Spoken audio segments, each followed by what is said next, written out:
Have you ever wondered how deeply embedded China and its intelligence apparatus is in United States infrastructure? We are about to find out today on Patriot Radio. Keep up the fight. Good afternoon, fellow patriots. This is Matt Shea, and welcome to Patriot Radio, broadcasting live from deep inside the heart of the future Liberty State. Brought to you once again by On Fire Ministries, in the legacy of Dr. Stan Monteith, bringing you the story behind the story and the news behind the news, where it's not about right or left, it's about right and wrong. It's about our hope not being in man, but in Jesus Christ. About not ending in prayer, but moving to action. Your kingdom come, your will be done, on earth as it is in heaven. Father, deliver us from the evil one. Welcome to Patriot Radio. This is Matt Shea, and today on Patriot Radio, a buildup on the Belarusian border with Ukraine, another 2 ramming incidents in the South China Sea, and some dramatic developments on the southern border. Also today with us, Naomi Nussbaum, and she is going to be talking about October 7th and the aftermath for victims of terror. Remember, Patriot Radio is here to prepare you and your family for the times ahead, indeed the times that are already upon us. But remember, no fear. We were made for this. In fact, it is going to be an interesting next 60 days. I've been talking to folks in the intelligence community and across the country about this issue. What happens next? But it really doesn't change what we should be doing at the local level. And that is preparing ourselves and our families to stand and defend the great republic that we have inherited so we can pass it on to our posterity. What I have seen here, and we're going to do some shows on this as well, is artificial intelligence shifting public opinion and promoting people and voices, even on our side, who fit a specific narrative. And that narrative is to frame MAGA and anybody associated with President Donald Trump as a Russian colluder for when World War III breaks out, so they can use war powers and subversive acts to come against the MAGA movement. Understand why they pegged Trump with Russia collusion and break through the narrative. And we're going to be able to break through the AI war against us. Many of us don't even know has been there. So we're going to take a systematic look at that here in the next couple of months, in addition to our continuing series on the face of evil. That brings us now to your summer of harvest, and make sure you follow us. Please subscribe to us on Rumble, Patriot Radio US. Follow us on Telegram for real-time breaking news and intelligence updates. And you can always support great causes like Epoch Times with promo code Patriot Radio and zstacklife.com, promo code Patriot Radio. Remember, when you're looking at your health in this time, it's one of the things that is the most underprepared for. So take the opportunity to do that. And remember, too, that God has put us in this time, not so we can sit on the couch, but so that we can change the world. That brings us now to your Bible teaching today. And I'm going to bring this up because I've seen it in the church. The mentality of the kingdom being bad. This sticker on my computer, Dominion, has caused many people to become apoplectic, especially on the left, people like Sean Vestal and others, because they're like, it's a Dominionist. They don't even know what they're talking about. And the fact of the matter is, God gave us the earth as an inheritance. It is not a place for evil or the enemy. And he gave us a kingdom. And that's why Jesus Christ talks so much about the gospel of the kingdom, the fact that he was giving us a kingdom. And that is so that we can walk out as his sons and daughters and expand the kingdom of Jesus Christ. The early founding fathers the 1650s and 1660s were very clear on this is why they did this. In fact, one famous document, the Articles of Confederation of the United Colonies, says in the very first sentence, whereas we came into these parts with one and the same end and aim, namely to expand the kingdom of Jesus Christ and enjoy the liberties of the gospel and peace. Again, that's paraphrase. And the problem that I see today is anytime you bring up a kingdom mentality, that we don't have to accept the status quo, we don't have to accept evil, we should be pushing back the darkness. And it's when we allow the evil in that God's judgment comes because it's attached to it. But the real reason is, why haven't we been the light? Because the light will drive out the darkness. So with that said, some people will say, I'm just waiting to get out of here. I am pre-tribulation. And I'm not making fun of anybody here, but theologically and linguistically, it just doesn't fit in the book of Revelation or in Scripture. And I'm going to tell you why. Because the Apostle John in Revelation chapter 1, verse 9 says this, I, John, your brother and fellow participant in the tribulation. In other words, John's saying the tribulation has already begun.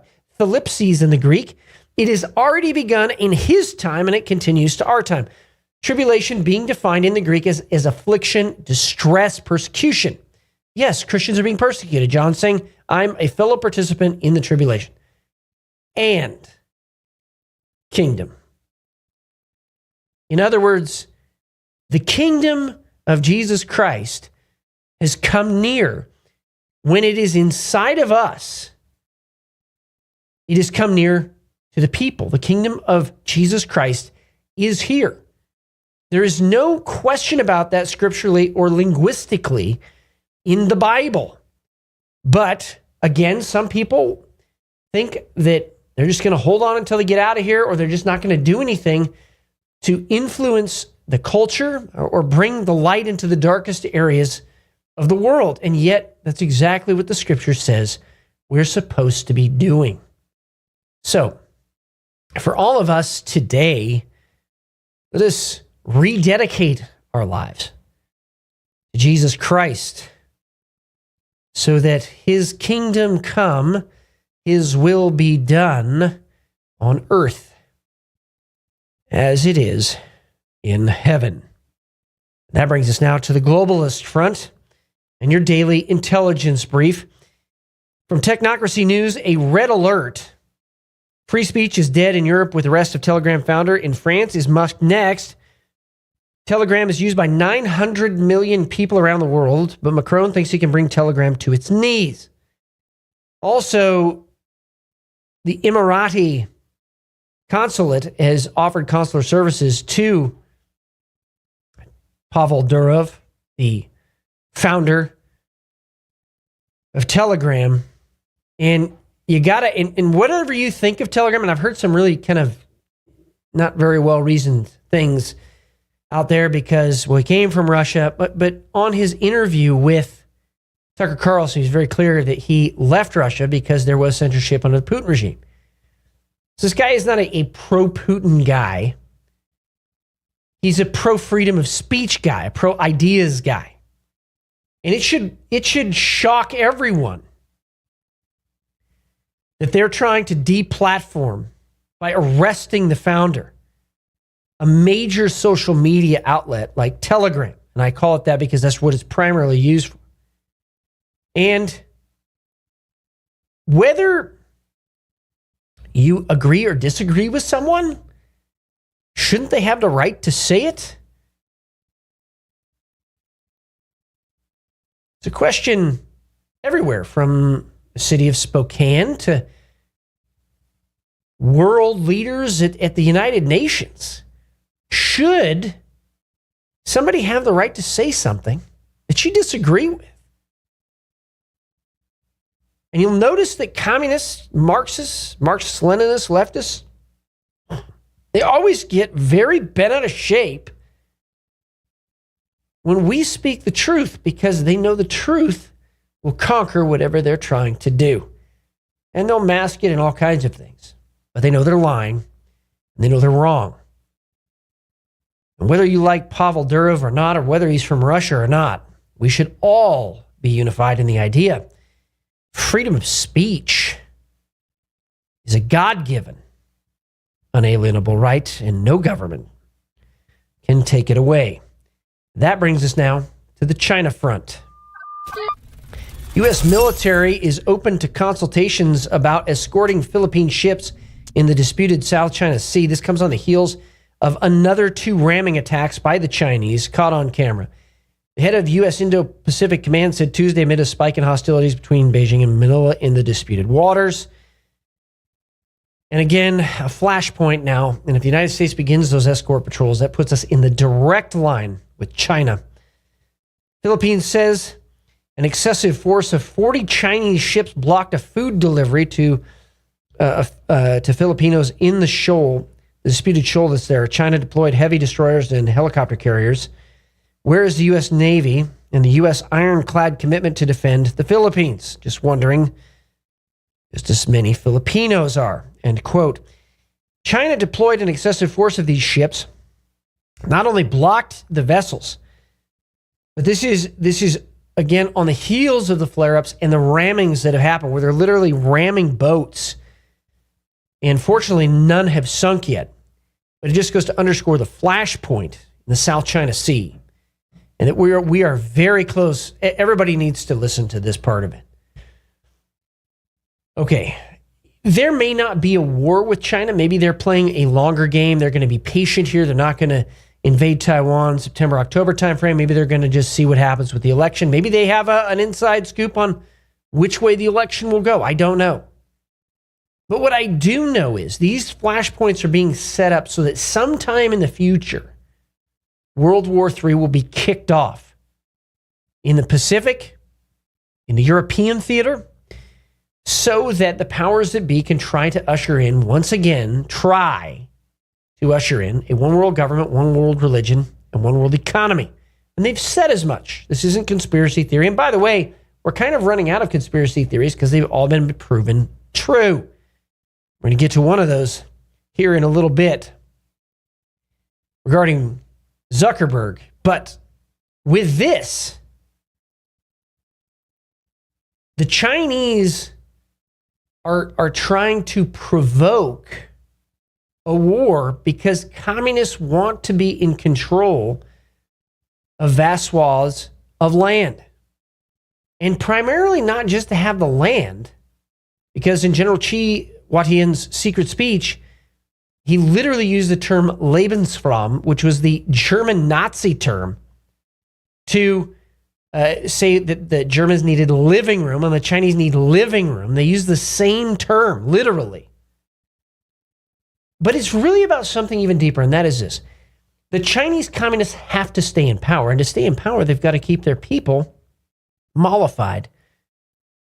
And one way to do that is to go to war.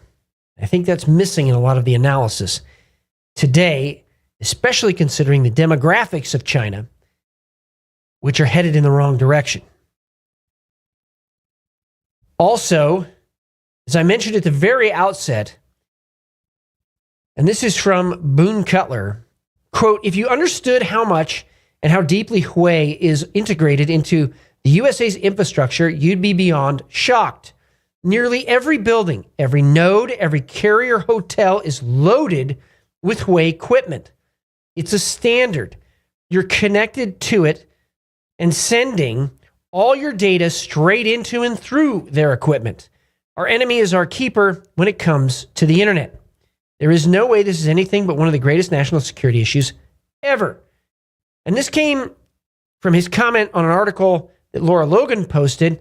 Dominion, yes, the voting company, uses Huawei as its cloud provider. Now, why am I again bringing this up? Because the connections to Huawei are very detailed and very significant. Stav commented also on this.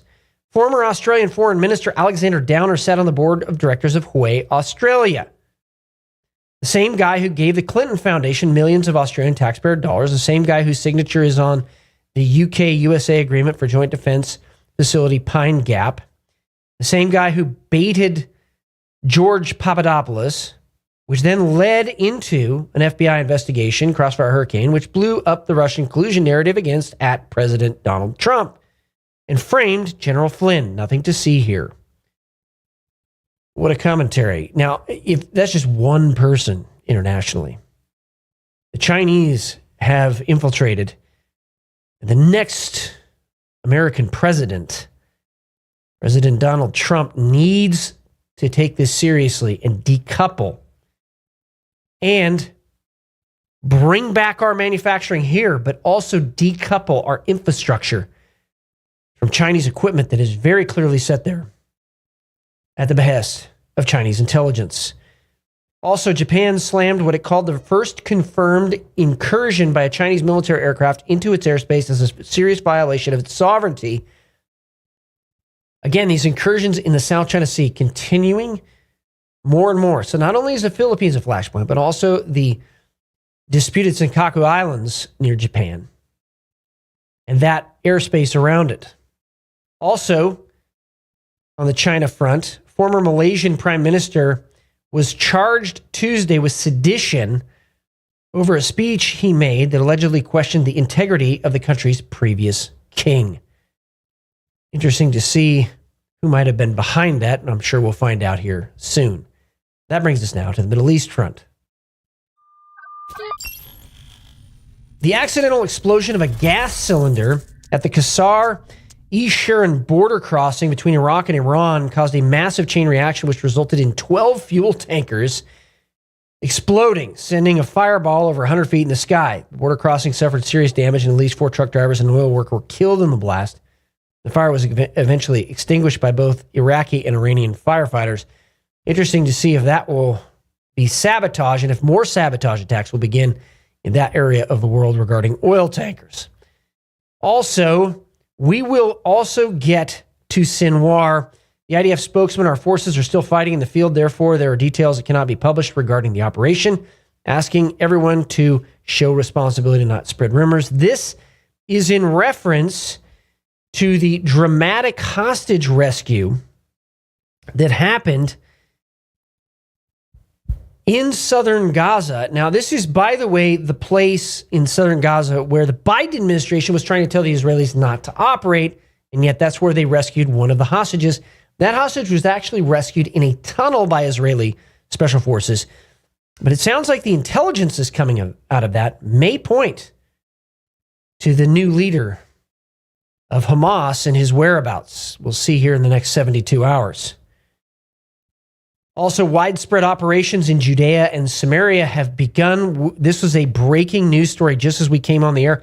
I'm going to leave that for the end of the show and see if anything has developed from that, because also there was an airstrike, an Israeli airstrike on 3 vehicles in Lebanon earlier today, and I do not know who that might have been, but again, because the 72 hours after this hostage rescue and the mention of Sinwar, we'll see what happened.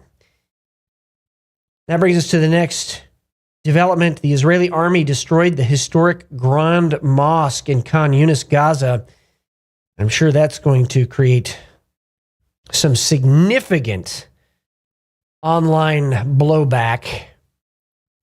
But again, what's a mosque for? Well, they store weapons there. It's a barracks. It's not just a religious center. It's a school. It's a seat of government.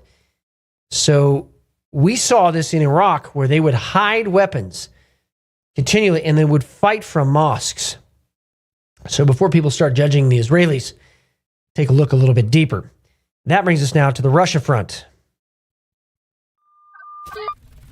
Geert Wilders says it's time to start deporting Syrian asylum seekers after the terror attack in Germany. All of Europe is bursting with refugees, many of whom are from Syria. Syrian terror suspects have also been arrested in asylum centers in the Netherlands. Why are we still letting Syrians in masse? End quote. Then he says, I will propose during the upcoming parliamentary session that the Netherlands also declares Syria partly safe and in principle no longer grant Syrians a residence permit and send Syrians back who are already in the Netherlands and do not yet have a permanent residence permit, end quote. It's very clear that there's pushback happening in Europe right now because of the terror attacks that are coming across Europe. But again, this is normative Islam. That's why this stuff is happening. And the infiltration of Hamas and the Muslim Brotherhood in Europe is feeding this. We're going to talk with our guests a little bit about that today, but expect to see in the future continued pushback. Now, Ukraine warns because of the Belarusian buildup on its border that if Belarus violates Ukraine's state border, all troop concentrations, military facilities, and supply routes on the territory of Belarus will become legitimate targets for Ukraine armed forces. They then listed no less than 17 potential targets. I think it's a bluff. I don't think that Belarus is going to invade, but I do think they're trying to draw some Ukrainian forces away after the Ukrainians' successful incursion into Kursk. Also, Ukraine announces it will build a new nuclear power plant with 4 American Westinghouse reactors. The nuclear power plant will be built in the Cherkasy Oblast. Construction had already started, but was suspended in 1981 and abandoned after the Chernobyl disaster. They're going to restart it. So I find it interesting. The Ukrainians are going toward nuclear power. And the question is, why aren't we? And that brings us to the national front.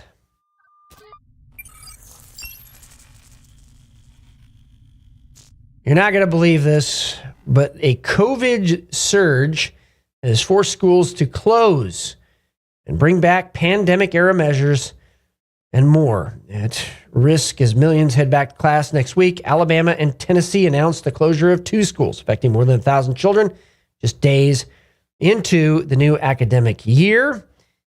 And in addition to that, the monkeypox now is becoming a WHO, that's WHO, World Health Organization, championing, what do we want to call this? It's like they're cheerleading almost for the setting up of infrastructure across the world to deal with monkeypox when right now it's not even a pandemic. It's almost like it's being set up right now. Might be a deflection from what the actual thing is coming. I don't know. But I find it odd the way that they're reacting to it instead of having the discussions that they normally would have and allowing science to, as they try to say, guide the way. Which brings us to a next article that, and I'm going to go skip one. The next article is RFK Jr. after Zuckerberg admits censoring COVID-19 content on Facebook. Quote, looks like Mark Zuckerberg has joined the ranks of crazed conspiracy theorists who claim that the Biden administration pressured Facebook to censor dissent during COVID. Great point. Also, RFK Jr. is open to a CIA director role after his announcement of endorsing President Donald Trump, and reveals that Pompeo actually begged Trump not to declassify the JFK assassination files. And then I thought it was absolutely brilliant. Trump said, well, I'm going to put him in charge of the Committee on Assassinations. That stirred things up, and it will continue to stir things up because RFK Jr. wants to get to the bottom of it and get to the truth. Couldn't think of a better man to put in place on a committee to investigate assassinations or regarding health and the welfare of our children. That brings us to totalitarian and unconstitutional. Tim Walz's ban on Christian teachers set to hit schools in just months. Faithful members of the world's largest and oldest religions cannot in good conscience affirm non-heterosexual sexual orientations and gender identities. Christians who do so publicly deny their faith. As a result, Governor Tim Walz's ban on faithful Christians from teaching in Minnesota public schools is set to hit the state schools in just months. It also bans adherent Jews and Muslims. Sounds like that is going to be challenged in court. From Gateway Pundit and the southern border, some dramatic developments down there on the southern border. First, Texas Governor Greg Abbott removes over 1 million ineligible voters including nearly 500,000 dead people and thousands of non-citizens from the state's voter rolls. And then on the heels of that, Texas AG Ken Paxton launches election fraud raids on Latino Democrats' homes, including state house candidate and a local mayor. Officers seize 65 cell phones and 41 computers in the alleged scheme. Going to be interesting how this comprehensive investigation into allegations that nonprofit organizations are unlawfully registering non-citizens to vote will turn out. But it seems like he is dead serious moving forward there in Texas. Also, Leo Homan, new migrant wave heading to U.S. includes many Chinese, South Americans, and Middle Easterners. Yeah, it has for a long time. And part of the strategies we detailed with J.R. Nyquist, Soviet expert, and his conversations with Stanislav Lunev, a defector to the United States in 1993, who testified before Congress in 2000, is that they would use the southern border, but they would use a route. They would use whatever was available to infiltrate special forces into the United States, to preposition equipment, and to preposition weapons for some D-Day in the future. And this includes Unit 910 from Iran and the Muslim Brotherhood Special Section. Some D-Day in the future where they would begin to do essentially what happened on October 7th to Israel. And so chaos across America with special forces teams raping, killing, and pillaging at will. Again, this is from a Soviet expert and a defector. So the border clearly needs to be locked down, which is maybe why it's gaining such traction with people that Kamala Harris today totally switched and said, yeah, we should build a border wall. Which brings us to the regional front. Idaho Tribune, breaking news, ICE apologizes for listing Kootenai County as non-cooperative via the Kootenai County Journal. Fascinating.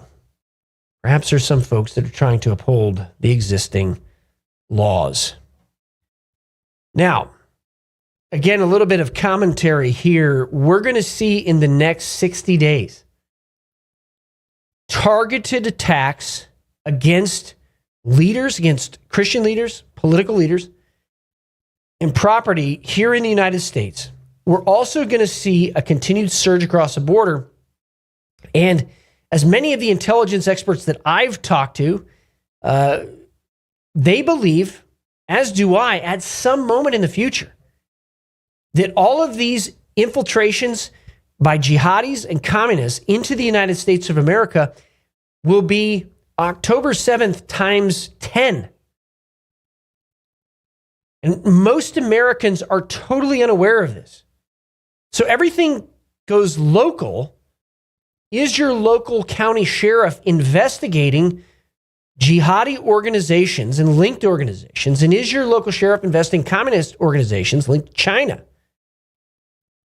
that have sprung up here, especially in the last 3 years?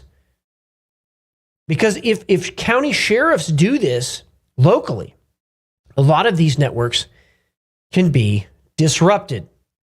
And that is the briefing. Remember, the antidote to dependency and socialism is to be God-fearing, self-reliant, freedom-loving American. Thank you to everybody that has been praying for us. And make sure you subscribe to us on Rumble, Patriot Radio US. Follow us on Telegram for real-time breaking news and intelligence updates. And also, if you get the chance, comment. Send us some ideas on who you want to see on Patriot Radio as we move into this very, very contentious final 2 months in 2024's election. And that brings us now to our guest today, Naomi Nussbaum. She's the executive director at One Family. One Family's goal is to support and empower victims of terror and bereaved families so that they can achieve their emotional and financial independence and successfully reintegrate into society. And she has heard some of these horrific stories firsthand. Naomi, it is great to have you on Patriot Radio today. How are you doing? Hi, I'm great. Thank you for having me. Well, I want to have you tell a little bit about your organization, what you do, how you got started, so people unfamiliar with it can get familiar and be relational. I started with One Family 5 years ago.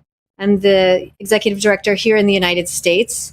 Our headquarters is in Jerusalem, and the organization has been around for 23 years. It was founded by the Bellsberg family. The infamous Sparrow bombing in 2001, which was the deadliest terror attack at the time, happened on the day of one of their daughter's bat mitzvah day, the day she turned 12, and they were heartbroken. So they started as a bat mitzvah project. Michal went to every single hospital room of the survivors to get to know the survivors and to get to know them, hear their story, see what they needed. She started helping them out, and it became a family project, and they've been doing it ever since. Well, we don't know each other well, but I spent quite a bit of my career and my life fighting terrorism, exposing terror networks, and especially Hamas. It's really troubled me that even in America, there's some people that are almost apologizing for what happened on October 7th, this horrendous thing that happened. People are apologizing for Hamas. And I wanted to just read from the covenant that Hamas put out in 1988. And it says this, and they're quoting in this Hassan al-Banna, the man who tried to restart the caliphate with the Muslim Brotherhood in 1928. Israel will exist and will continue to exist until Islam will obliterate it, just as it obliterated others before. There is no question that Hamas is and was trying to obliterate Israel off the face of the earth, the Jewish people off the face of the earth. And yet it's like Israel's the bad guy in this. And I don't understand it. So if you could give your perspective. Anti-Semitism has been around since the beginning of people, no? Yeah, right. It's not something to laugh about, but it comes up in every generation. They want us off the face of the planet. How are you going to come up with a ceasefire deal? We had a ceasefire on October 6th. We had another ceasefire when we gave the land of Gaza 20 years ago to the Palestinians. We've given land so many times for ceasefires. It's not going to happen because they want us dead. We want peace. They want us dead. They want our land, and they want every one of us dead. So that's the heart of the problem. And people smarter than me are going to have to figure it out, right? Well, exactly. Smarter than both of us. And October 7th, at least for me, as soon as I saw it happening, we were covering it real time as it was happening. I knew there was going to be war at that exact moment. Right. And I've dealt with the victims of terrorism and heard the stories, but the stories from October 7th rightfully, I think, made some people physically vomit because it was so horrible. And I don't want to get into maybe the graphic detail, but if you can share so that some of the listeners and those people watching can understand the level of depravity and evil here. Oh, shame. Okay. So there was physical torture that everybody knows about. The psychological torture component on top of that is it literally makes you sick. I've had personal therapy over the stories that I heard from my job. One story that I will tell you. The husband went with his brother to a music festival. The wife was home with the 4-year-old son and a 6-month-old son. They had one last phone call at 6:30 in the morning, and the husband told the wife where to find the gun that was hidden in the house. When the first terrorist came, she was able to kill him, but there were more. They gang raped her in front of the 4-year-old and 6-month-old. They shot the 4-year-old in the foot and leg so that he could live and watch and not run away. They murdered her. They chopped up her body and burned the body parts in front of the children and then left them and walked away. Unbelievable. Eventually, a neighbor came to see what was going on with the children. She found them alive and hid with them in a closet. more terrorists came, kidnapped them to Gaza, and then they wanted to make a propaganda video that they're releasing mothers and children, so that they pretended this neighbor was the mother of the children. They had her hold the 2 babies and run the entire way back to Israel so they could film it, where she had to hide for like 19 more hours until the IDF came and rescued her. And the house was looted and then burned to the ground. So there are no possessions left. The mother was tortured in front of the children. The 4-year-old had to undergo surgery to correct his leg and foot. And then the father has, with survivor guilt and the loss of his spouse, has to come home. There's no house to come home to. His wife was brutally tortured, and how's that 4-year-old ever going to live? How's he going to make a life for himself? So that's the psychological torture and the depravity, for sure, right there. I just read the other day the letter from someone who committed suicide because he was hiding in the bushes. I think you probably read that same letter. And he was watching as they gang raped this girl, and she was trying to crawl toward him, and he could not live with the guilt that he didn't do anything to save her. I mean, that is an unimaginable psychological torture. Yeah. And there are people killing themselves, and we try desperately to prevent that from happening. But if you read the coroner's reports, and there aren't so many, but from the reports that we have, there were women found shot through the vagina. There were women impaled with wooden stakes through the vagina. There's women who had their breast cut off while they were being raped, and the breast was being played with like football, thrown back and forth. I have upped my therapy game to deal with the people who we try to help during the work week. And that's where I want to shift you. I needed people to hear this, and some people get upset with me about this, but we cannot turn a blind eye to this. This is the most vicious evil that is out there, and I don't want it to be whitewashed. It shouldn't be whitewashed, because I think when we do, then people get complacent again, as if it won't ever happen again. It's so sad, right? And there are comedians who say, "Oh, the Holocaust was never again." What, now it's never ever again? Next time it will be never ever ever again? How many more times? Right? This is a comedy skit that I watch on Instagram. Yeah, a dark comedy skit. Well, we can't get used to it. We can't normalize it. We can't let it be that it's okay. We've been doing this for 23 years. The founders said that nothing in the past years prepared them for what happened on October 7th. They think it will take the country 30 years to recover from this. It's multi-generational torture. We just took a group of orphans, or children who lost both parents. Some of them had their parents murdered right in front of them. We took them on a 2-week healing retreat to Mexico. And the people who are adopting them are bereaved sisters and brothers, right? The aunts and uncles. Yeah. Or the grandparents. So they're all grieving, and now they're forming a new family. It's multi-generational trauma, and it's psychological warfare. I want to go ahead and take a moment and just play one of your videos that shows how you're helping some of these families.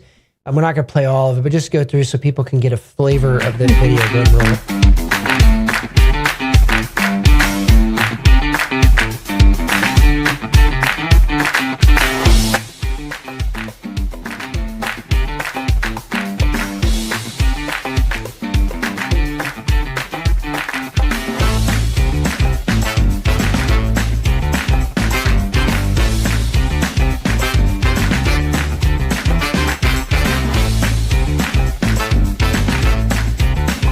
I love the fact that you're taking an activity-based approach. As a combat veteran of 2 wars, it really is what helps people heal. Describe a little bit more, other than surfing and some of these other things, that you're doing to help them heal and reintegrate. Sure. So these are not new victims. The adults in the videos were orphans when they were children or teens, and they have grown up inside of one family. Together, they have become a collective unit. We call them Sayeret, which means elite. meaning they had the worst pain. They lost both of their parents as children. Now they have grown up. They're adults. They're young adults. They're married and they're having children. But there's that element that they don't necessarily know how to be a parent because they didn't have a role model and they have no one to turn to and ask. So we have them together. They know each other, right? And a therapeutic event with them, right? It's going to be different than somebody from October 7th, and I'll tell you what the difference is. But yes, we take them out into nature.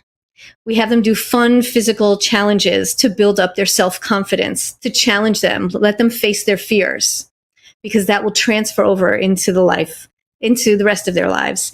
And if they can face a challenge and be confident here, they can become resilient and face a challenge when it happens somewhere else in their life. And the part of the video that wasn't shown was the adults were sitting in ice baths, like with coaches, and they were doing physical it looked like maybe Tai Chi or some kind of martial art, maybe for health. They're learning resilience techniques. They're learning how to incorporate joy into their life in a very safe environment, outside of their usual environment, with groups of people who make their experience seem normal. So they're not the odd one out in society. And we give them food and we give out teddy bears and swag bags. We want to show them some pampering, some psychological tools, and a lot of friendship and love. Open arms. I found that when you have men, particularly around the campfire, they begin to open up about what really is bothering, the deep kind of trauma that has bothered them, the guilt, the regrets. What do you find is kind of that type of center of gravity to bring those things out for healing? We have different types of support groups for every demographic. So, for example, we also have a therapeutic soccer team. Oh, really? Right, for young adult male. Yes. Yeah. And they might all have a beer and have snacks and share their feelings, and they're helping each other on and off the soccer field, right? They become a cohesive team. So whether it's scoring that goal on the field or picking up one of their teammates who's having a really emotionally down day or week or month, you help each other up. You throw an assist, and that's how you win. We have, for newly bereaved women, right? Because so many young men are dying in the army. We have for the widows. We have widows without children, widows with young children who are doing it all on their own. And we have like days of pampering and spa days, and it's mixed with therapy and some learning. So whatever's going to get to each demographic, that's what we offer. That's absolutely amazing. And, it's unfortunate that it's so widespread now. People are losing somebody they know. How are you dealing with the guys coming back from war? Do you deal with any of that as far as trauma and some of the way that it's really hard for men to integrate back in their family based on what they saw in war? Absolutely. I mean, the majority of what we do is face PTSD head on. So we have events. You saw a family-friendly event, right, for a few generations. But we have other events for wounded soldiers, whether it's, what's it called? RTV? What are those bikes that you do off-roading? Oh, ATV. So, yeah. Or ATV. Yeah. Yeah. So like there was an ATV event for wounded soldiers who just came back from war. And we had a comedy night, and we arranged for ambulances from 4 different hospitals or rehabilitation centers to drive the wounded soldiers. They could all come together for this comedian. We're helping the wives of wounded soldiers, the wives of bereaved soldiers, the people who have bereaved family members, their parents, the wives, and the wives raising young children who have to take care of a husband in the hospital, and they have really young children at home. So we have support groups for all of these people, and we face the PTSD head on. That's what we do. And that's going to bring the perfect follow-on question. How can American Christian families really support what you're doing, but also bless Israel? Oh gosh, such a blessing just to ask that question. So thank you. One family, the majority of people we help are Jews, but we help everybody in Israel. We help the Christians in Israel. We help the Druze, the Arab Israelis. Anybody that's been affected by terror will help. So that's number one. We're there for everybody. Number two, our dream is to open a retreat center in Israel, in a forest where there's no red alerts going off, like a $30 million gorgeous retreat center that is, paid for in thirds, a third Christian money, a third Jewish money, and a third Arab money, Muslim money, so that we're all coming together in love and brotherhood to heal from PTSD, to spread love, no more war, no more hatred. So if anybody wants to support on any level, that would just be the biggest blessing. Amen. I love that. We have your website as well, onefamilyfundus.org, onefamilyfundus.org. And I think it's up there on the screen as well. But that you bring up a very important point. Like, how do we fight such reckless hate? I mean, I think in America, candidly, we're a little bit insulated from a lot that happens in the rest of the world. Yes. My wife is from Ukraine, so we're familiar with hatred, but unfortunately, but how do we fight this? And just how do we fight this as human beings who should be loving each other? How do you fight to spread love? Right? It's a horrible question. Isn't it weird? It is. I guess you stand up to a bully, and we need the democracy of Israel to support the democracy of the United States. Democracies around the world right now have to be very strong to counter what's going on with Iran and Russia and North Korea and China, of course. So we want to stay safe, and we can't negotiate with terrorists. We're going to have to stand strong and stand our ground and hold our borders. And I'm not talking about the border problem in the United States. I'm just saying whatever agreement they're going to come to in Israel, Israel has a right to exist, and nobody should claim otherwise. Yeah, amen. And I really want to just emphasize this one point, because it's one of the hardest to get across here in the United States, that Hamas is not going to stop just at Israel. We have Hamas here in the United States. We have the Muslim Brotherhood here in the United States. They've espoused exactly the same wording. They just said Christians or Americans and Jews here in the United States too. They've said that. So this isn't something that's just isolated to Israel. I'd like to get your take on that. Correct. So I know that that's true personally. Sadly, I live in Englewood, New Jersey, and there were protests and rioting here that were violent. There were shots fired, flags burned, all kinds of inappropriate scare tactics. But I know that Muslims or Palestinians, people who identify as Palestinians here in the United States, are going 10 to 1 to get their gun licenses in ratio to Orthodox Jews who feel like they need to protect themselves after October 7th, right? So just to imagine that some people are afraid as a Jew and they feel like they have to go get a license, and then to hear at the gun ranges that 10 times the amount of extremists are doing the same thing. I know it's going to happen. We have very relaxed borders, and nobody sees it coming. In America, it's easy to go to the mall, it's easy to watch Netflix, and easy to forget that there's a war in Ukraine and a war in the Middle East.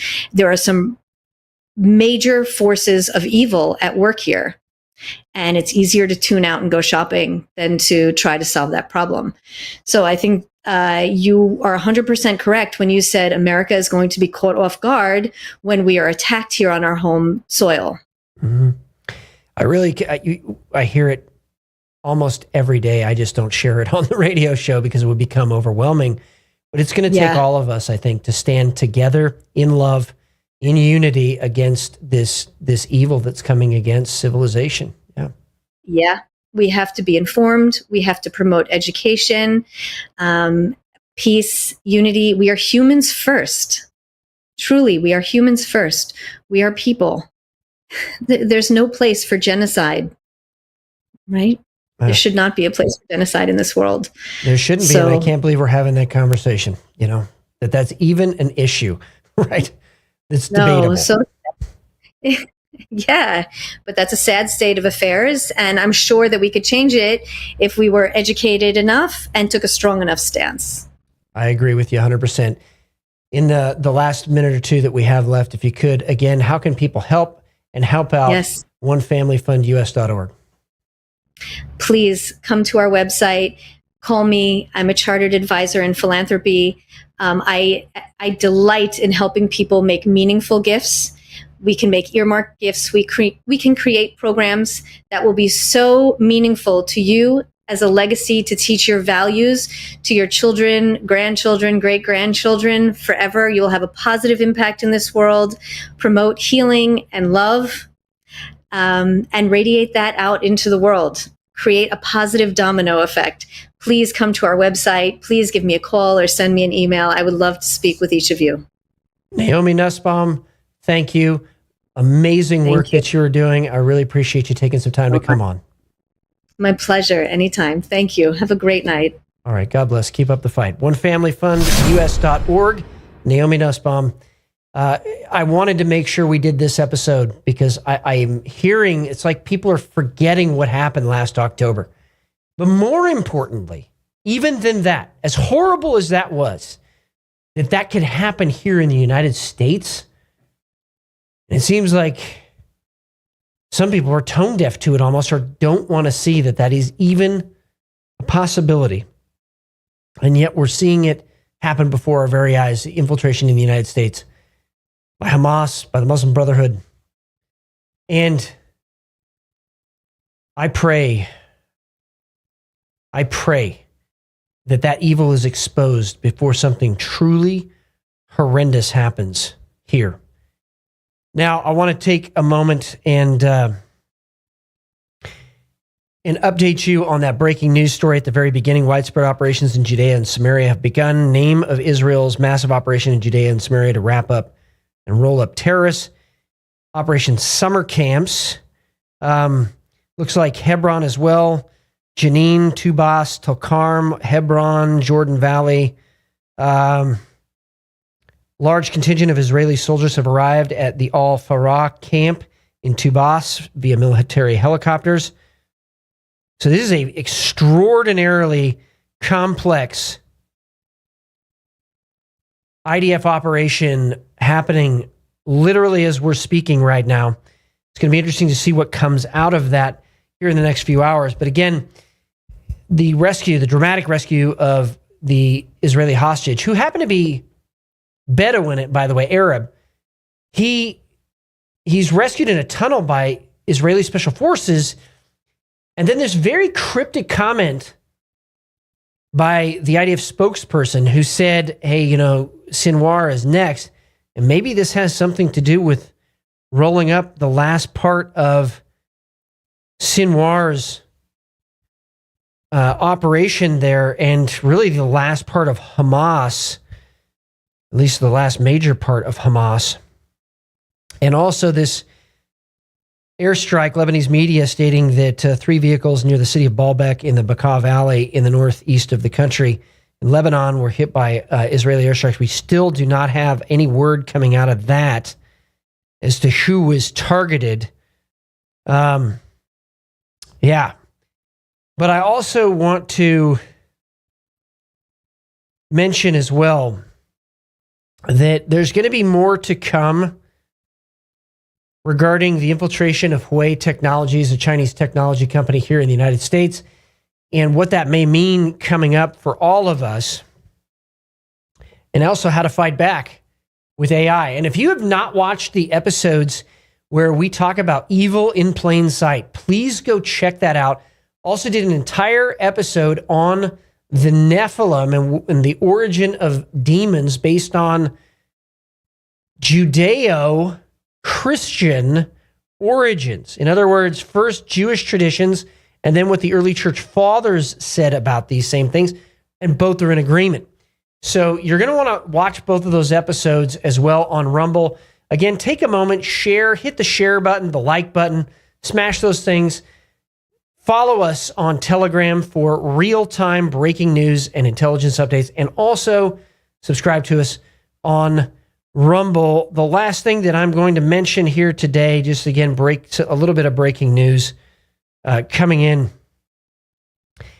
from Poland and regarding President Trump. So from Poland, the National Bank of Poland became the world's biggest buyer of gold among central banks together with India in the second quarter of 2024. Poland purchased another 19 tons of the metal, bringing total reserves to 392 tons. Poland bought 130 tons in last year and is now the 15th largest gold reserve in the world. I find this interesting that the Polish government knows what's about to happen and is preparing correctly for it. What is the United States government going to do about that? And also, Donald Trump indicted again, you're not going to believe this, by Jack Smith. Donald Trump has been re-indicted in the 2020 election case following a Supreme Court immunity decision by a grand jury. Incredible. And a quick preparation article that I want to mention here as well, coming to us from Indo-Pac News on China. U.S. racing to shield Indo-Pac bases from Chinese missiles. Again, like we've been talking about here over the last several months, the United States Pacific Command has been under the guise of exercises for deploying a ton of supplies and air defense systems in the Pacific in anticipation of a conflict with China. Wow. Boy, there is a whole bunch happening right now in the West Bank and in Gaza. So we're going to keep our eyes on that. Stay tuned. Keep your eyes on the Telegram channel, Patriot Radio US. The next few hours, it looked like, might yield something world-changing. We'll see. And if you get the opportunity tonight as a family, pray for the peace of Jerusalem. And also take a moment and pray for the United States of America.